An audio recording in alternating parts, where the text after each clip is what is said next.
Hi there, it's Llarold, and today I'm putting out my Blood Death Knight class guide for Shadowlands Patch 9.2.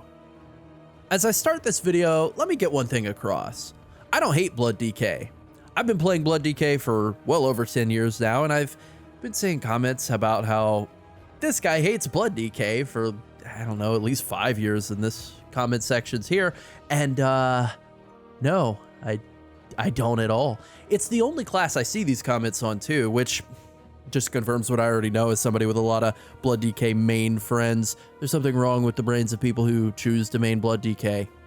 It really just boils down to, I know what Blood DK is. It's a tank with 3 abilities that make it totally special and powerful. Death Grip, Death Strike, and Anti-Magic Shell. It has unique defensive utility in raids and Mythic Plus, and it requires the least amount of direct healer attention of any tank. That's all great. But also Blood DK damage is terrible. You can play your absolute best and still be 30-40% behind another tank who is barely paying attention. Anyways, let's get to what's changing in the patch. We'll start with changes to the class, and there are only 2. Abomination Limb, the Necrolord Covenant ability, is getting a damage increase of about 20%. The Necrolord Potency Conduit is also having its damage increase doubled. Rampant Transference, the Nightfade DK Legendary, has had its strength buff increased, which means that when fully stacked, it is a 20% strength increase, which is great. These Covenant changes are good, and they help DK deal slightly more damage, which is great, but compared to the massive DPS gains that other tanks are getting from their tier sets and double legendaries and so on this patch, DK's new gains feel pretty underwhelming. And on that note, let's move on to Blood DK's tier set bonuses. The 2-piece bonus basically adds a bunch of power while Dancing Rune Weapon is active. It makes casting Heartstrike during Dancing Rune Weapon give you a stacking strength buff and an extra half second of Dancing Rune Weapon uptime. The strength buff lasts for 10 seconds after Dancing Rune Weapon falls off. The 4-piece makes it so that when you take damage, you have a chance equal to your parry chance to cast Heartstrike. It also summons a second Dancing Rune Weapon, which means that while Dancing Rune Weapon is active, your Heartstrikes generate another 5 extra runic power, and Marrow Rend gives you another extra 3 Bone Shield stacks. This tier set has good synergy with Crimson Rune Weapon, the Dancing Rune Weapon Legendary. The reactive Heartstrikes from the 4-piece generate runic power and work in every single way just like regular Heartstrikes. They work with the Heartbreaker talent, and they even trigger the 2-piece while Dancing Rune Weapon is active. That's all great. The problem is that the 4-piece requires you to actually take damage, which means that while Dancing Rune Weapon is active, your chance of being hit is low, but your chance of proccing is high. When Dancing Rune Weapon isn't up, your chance of being hit is high, but your chance of proccing is low. So just to use some numbers, my Blood DK is 256 item level equipped, which is just about as geared as you could possibly be prior to patch 9.2 releasing. I have about 20 to 25% average parry chance, depending on strength buffs and Fallen Crusader procs and so on. With Dancing Rune Weapon, that's 60 to 65% parry chance. A 60% chance of something happening is pretty good. I wouldn't leave the house if you told me I had a 60% chance of being hit by a bus. Then again, I'd rather stay home anyways. After doing the math and testing to confirm, that's a proc around every 7 to 9 seconds for each enemy attacking you, assuming a normal 1.5 second swing timer. The effect does have a 3-second internal cooldown as well, so it may be a little worse than you'd expect in AoE, but probably not by much. Basically, this means in AoE with more than 3 enemies attacking you, it's going to proc roughly on cooldown. In pure single target, it's going to be a proc about every 8 seconds or so. That winds up being like 2.5 to 3 death strikes per minute, which is kind of mediocre as a raid bonus. It's free real estate, so I'm not going to say no, but when you consider it alongside the Prot Pally 4-piece, which works with block chance, this is a disappointing bonus. They're built in exactly the same way, so I definitely think that the person who came up with with these two set bonuses, whipped both of them up at the same time without thinking of the repercussions of tying a damage taken proc effect to parry chance. In terms of damage output, this is pretty minor. Both bonuses together probably only add a few hundred DPS. The extra runic power will add a good chunk of healing, especially in Mythic Plus, so that is good. In the absolute best case scenario with perfect procs, this would add about 7.5 death strikes per minute, which is a lot. So even if it's off that by a bit, it's still not bad. Anywhere between like 3 to 5 extra death strikes per minute in a Mythic Plus is pretty good. As I said, this synergizes with Heartbreaker, but that's already the go-to talent in Mythic Plus, and it's not going to add enough runic power in Raid that it would beat out Blood Drinker as a damage contribution talent. So basically, nothing changes talent-wise. Nothing really changes playstyle-wise either. Alright, let's move on. Double legendary powers are also being added. This is being time-gated until week 5 of the patch, or the 3rd week that Mythic Raid is open. Thanks, Blizzard, I hate it. Basically, it works like this. When you complete the campaign quest for that week, you receive a legendary belt that you can wear along with any other legendary in the game. The belt grants you your Covenant's legendary power, so for classes that have good Covenant legendaries, this is really good. You're not able to upgrade the belt that you're given by the quest. However, by hitting Revered with the new reputation, the Enlightened, which you can do just simply by doing all the daily quests. Like every day, you'll hit Revered with them right around the same time that you're given the Unity belt. You'll be able to recraft that legendary in any other slot. Not weapon or trinket, but, you know, rings next, blah, blah, blah. All right, now let's move on to the DK Covenant legendaries, starting with Kyrian. Their legendary is actually a pretty nice rune generator and damage increase in multi-target situations. It has been reworked to generate a rune and give you the stacking damage buff each time you apply Shackle the Unworthy to a new target, rather than only triggering when it spreads to a new target. This means instead of doing literally nothing in single target, now it just is very weak in single target. The problem here is that Kyrian's best case scenario is 2 to 3, maybe even 4 target cleave. That's basically something you only run into in raids. In Mythic Plus, it's always going to be full-on AoE. Going off of what we know from raid testing, there are only 2 fights in this entire instance with consistent 2-target cleave, Prototype Pantheon and Lords of Dread. We didn't get to test Lords of Dread, but at least at this point the Dungeon Journal indicates that you could stack the 2 bosses on top of each other. So for those 2 fights, Kyrian will be okay, but unfortunately, this legendary bonus works kind of against the niche of the Kyrian ability. This bonus is very clearly made for all-out AoE, and for AoE fights, you're going to want to either be Necrolord so that you can grip everything together for the raid group to AoE it down, or I guess be Vinthyr to maximize consistent AoE damage. This bonus is kind of all over the place and a bit of a stinker. Let's move on to Necrolord. Their legendary is just okay. It increases the duration of Abomination Limb and the frequency with which it generates Bone Shield charges. It's going to overcap on Bone Shield, that's just kind of a fact. It's not really that well designed, but you know, whatever. The point really is to grip everything together so that other people can DPS it down, and it's best to just accept that. I have. The damage taken increase part of this bonus was doubled along with all the other buffs to base Abomination Limb, so Abom Limb is now a 20% damage buff on top of all the constant AoE grips and damage it deals, and that's pretty nice.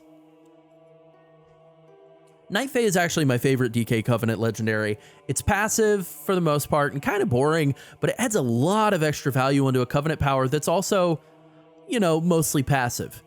And it's pretty strong. The runic power generation interacts with the tier set bonuses, which isn't huge, but it all adds up. It's a good bonus.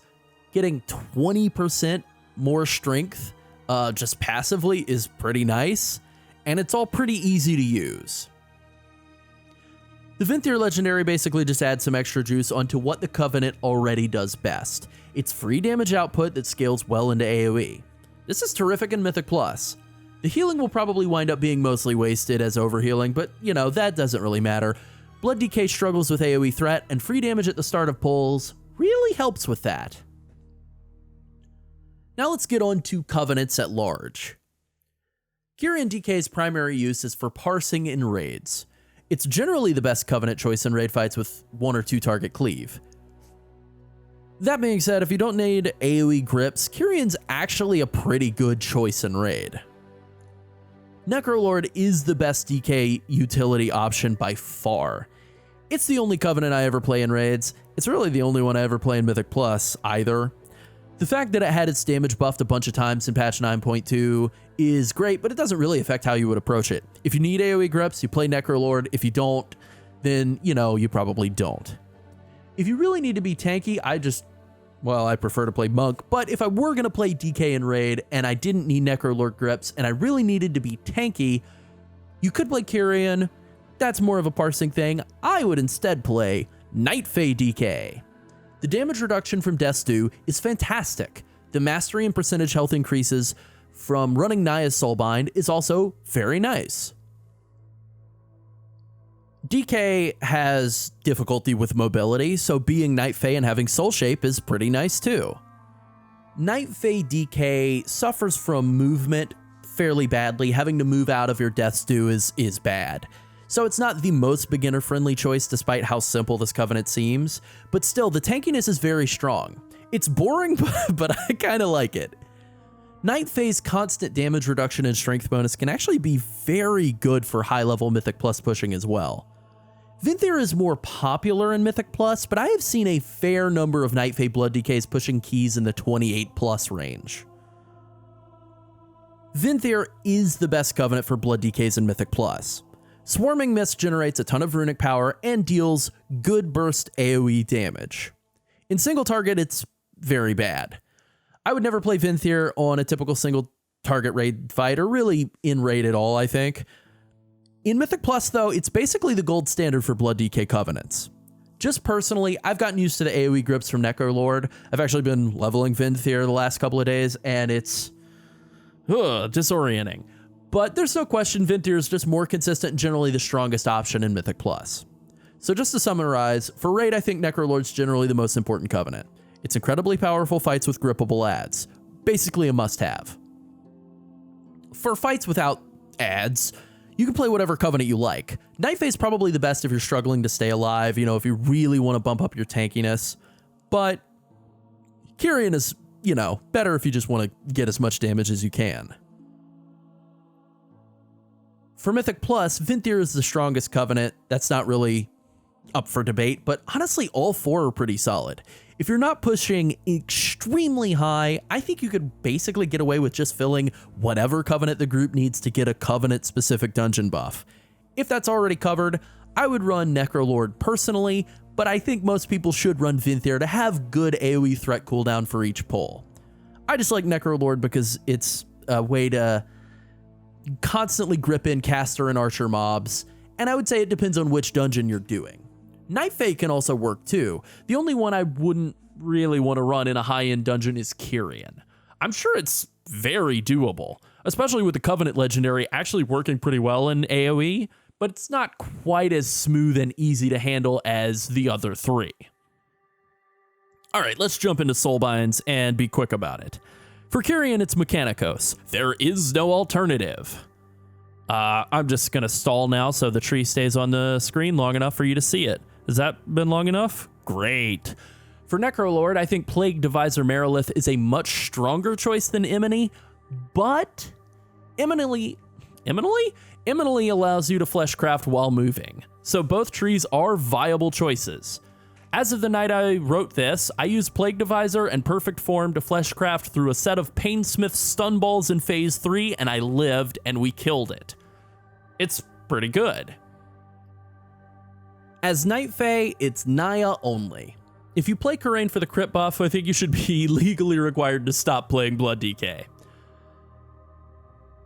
Vinthyr has, as far as I'm concerned, only one choice, and that's General Draven.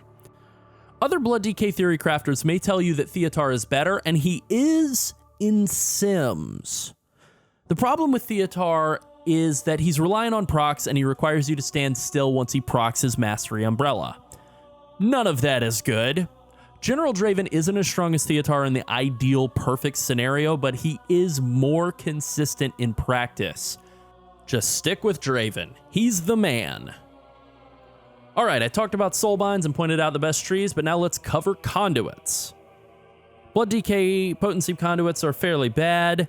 Withering Plague is the one good option available. It synergizes with your tier 4 piece, which is pretty neat, I guess. It's not really a huge DPS increase, but it should still be your first choice.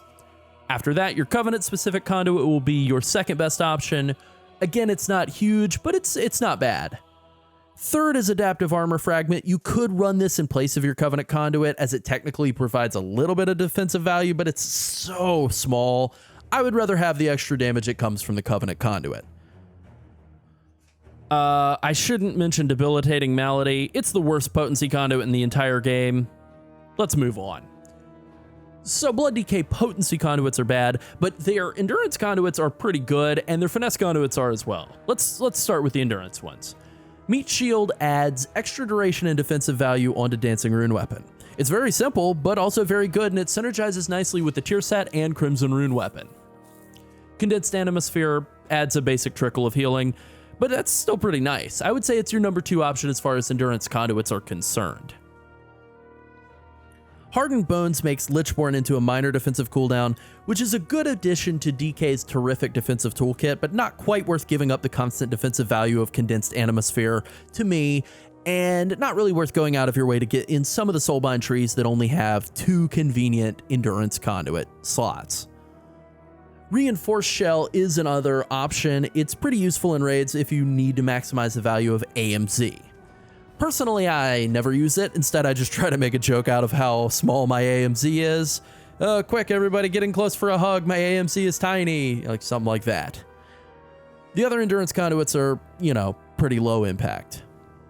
And now let's move on to finesse conduits, which are also, pretty good. Spirit Drain makes Interrupting grant you runic power. In Mythic Plus, or I guess raid fights that have interrupts, that's awesome. For raid fights without interrupts, it's literally worthless. The biggest problem with this conduit is feeling like you need to zone out and swap it in and out. That is a little annoying. Chilled Resilience shaves some of the cooldown off of Icebound Fortitude. That's okay, but not huge. I don't know why this wasn't an endurance conduit, to be honest. I think they just ran out of utility ideas for DKs, but I don't know, off the top of my head. Death Grip cooldown reduction, anti-magic shell duration, ghoul stun cooldown. Whatever. The other 2 finesse conduits are not too important, but I found the extra movement speed from Fleeting Wind to be helpful, and it's usually is my go-to for raid setups, even though Spirit Drain and Chilled Resilience kind of offer more useful utility. Sometimes you just want to be able to go fast, at least as fast as a DK can go. Now let's talk about Legendaries. There are only 3 pieces I feel like I really need to talk about here.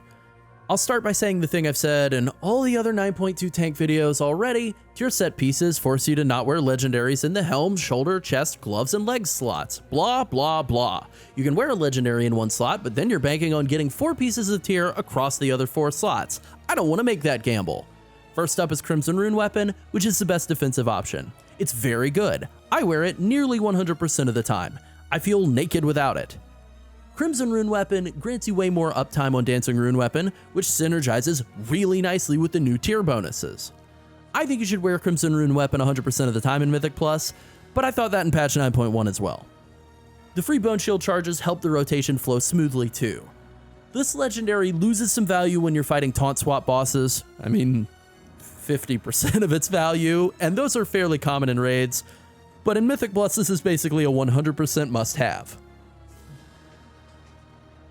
Super Strain is the other legendary I feel obligated to say that people run in raids. It's incredibly simple. It adds a modest amount of damage and a little bit of runic power generation. It doesn't alter your playstyle in any way, and it's really not a choice you should use for anything that's difficult to tank. You should use this to maximize your damage. That's it. As someone who only plays Blood DK in raids when I need to grip enemies around or be tanky, for utility purposes, I don't see a point in Super Strain. If I was playing Blood DK as my only tank, my main tank, and I wasn't jaded by the fact that I play a bunch of other tanks that do a lot more damage, I think I would like Super Strain more. Even so, Super Strain is just dumb. It's like if a legendary power just gave you 6 sockets that you could shove versatility gems into, and that was the entire bonus. I get why people use it, but I think it's dumb. If you agree that Super Strain is dumb, leave a comment below. I'll like it. Finally, on the subject of gripping stuff in raids, let me mention Grip of the Everlasting. This is ostensibly a PvP legendary, but I use it for basically any fight where I need to play Blood DK and grip stuff around a bunch. Being able to grip multiple times in short succession is extremely powerful. In Sanctum of Domination, I only use this on Soul Render Dormazane, but I think it could potentially be useful in Sepulchre on Vigilant Guardian, Zymox, and maybe even Anduin. It could be useful on the Jailer as well. I don't know. We didn't get to test them, so, you know, maybe not. I wouldn't use this in Mythic Plus or on anything that's difficult to tank. I would prefer to have the defensive value of Crimson Rune Weapon, or I guess the damage output of Super Strain there as well. All right, now let's move on to talents. Blood DK basically has a good Mythic Plus setup, a good raid setup, and a couple of talents you can swap around based on personal preference. I've put the general Mythic Plus setup on the left here and the raid setup on the right. In the first tier, you have the choice between the extra runic power generation from Heartbreaker or the direct single target damage from Blood Drinker.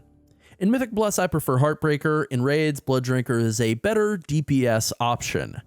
I actually don't like it all that much. I don't like the idea of, on a Blood DK, channeling something for several seconds when, you know, you kind of always want to be ready to be 1 GCD away from Death Striking. I certainly don't want to cancel it earlier. Now I'm wasting a talent. I think the defensive value is questionable, but you're usually not that hard-pressed in raids that using Blood Drinker is the difference between life and death. And, you know, if it's going to be, just hold off on casting it for a couple of seconds, it's not that big of a deal.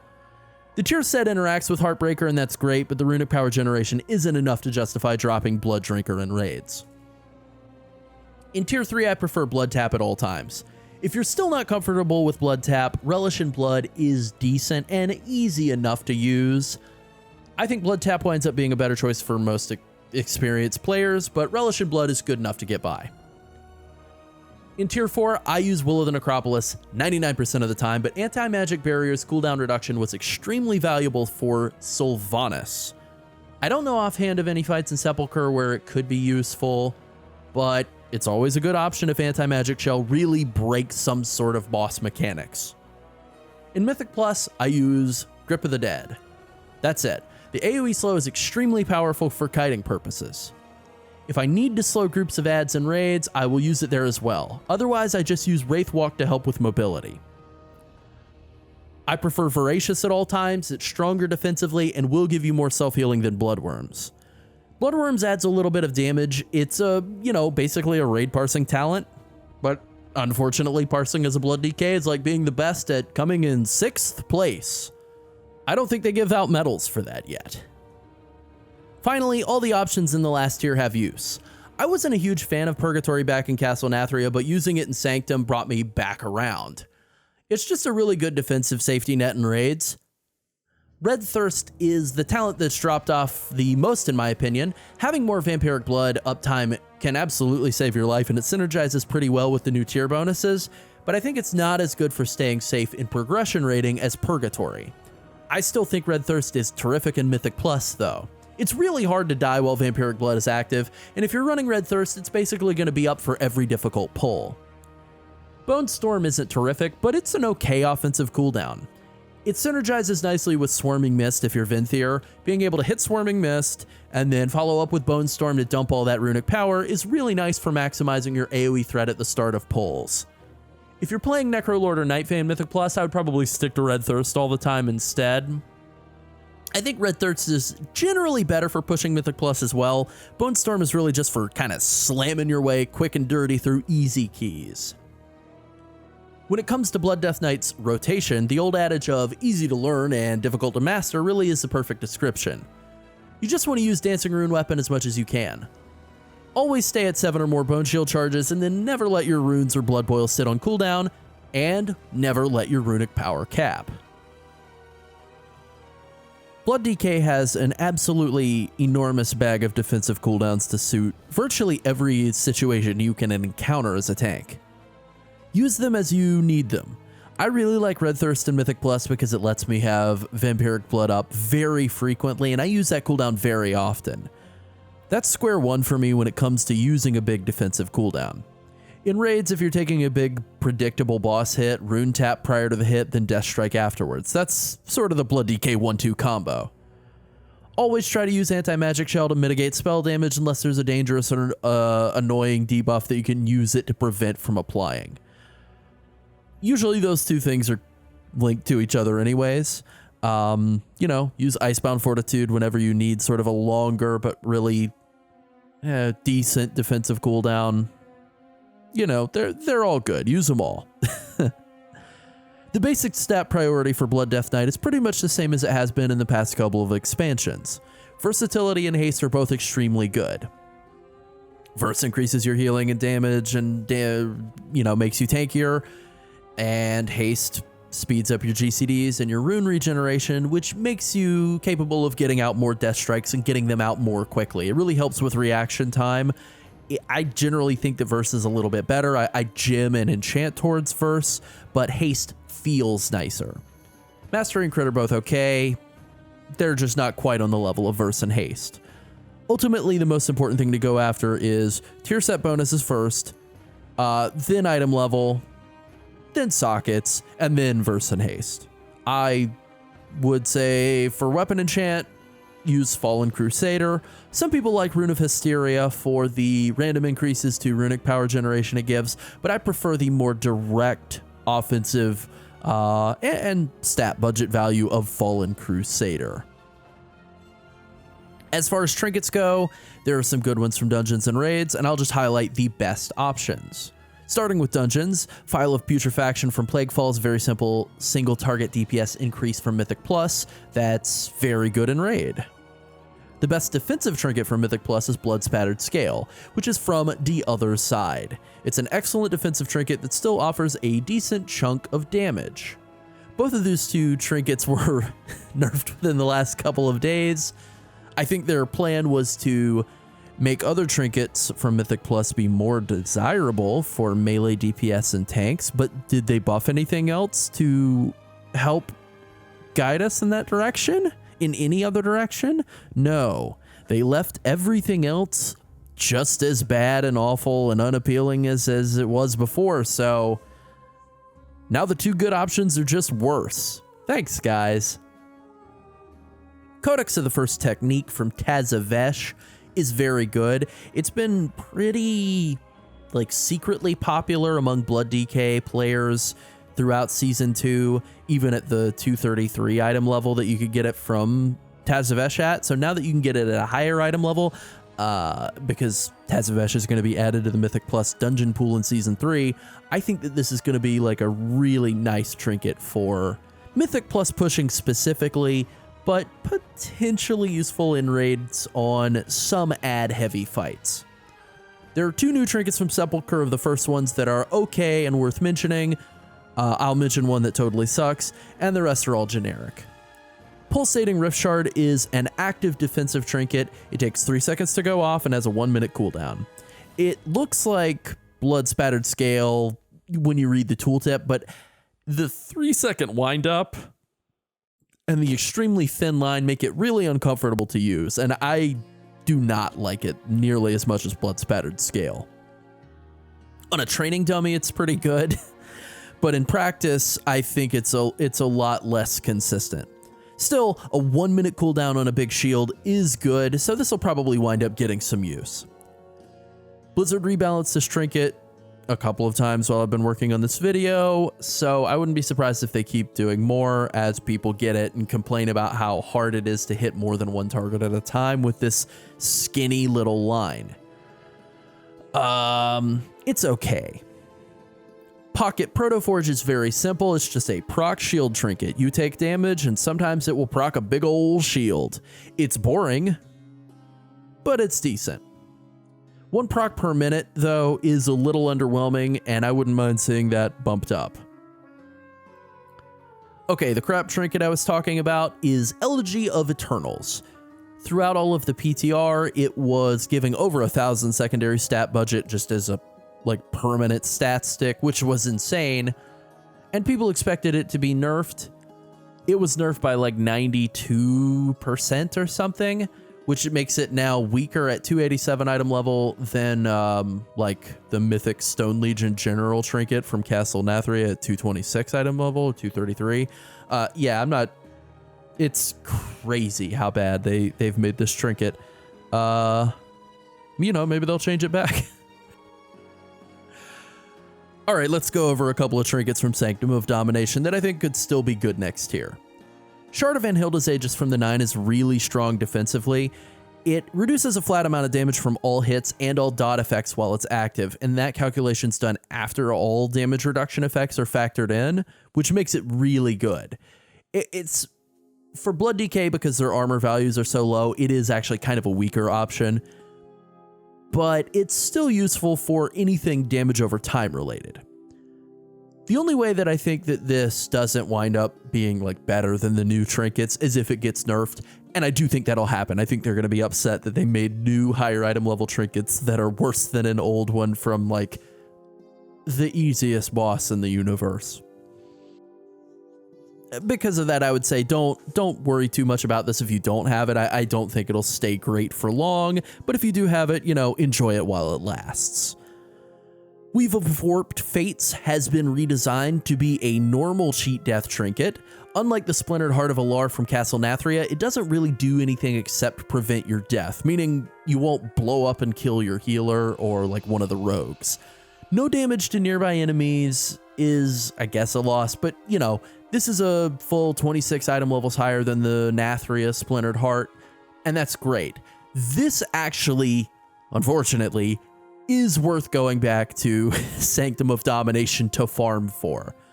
Unless they do something to nerf or break or ruin it, it's going to be a must-have for Mythic Plus for the rest of the expansion, and it's going to be great for progression in Sepulchre of the first ones.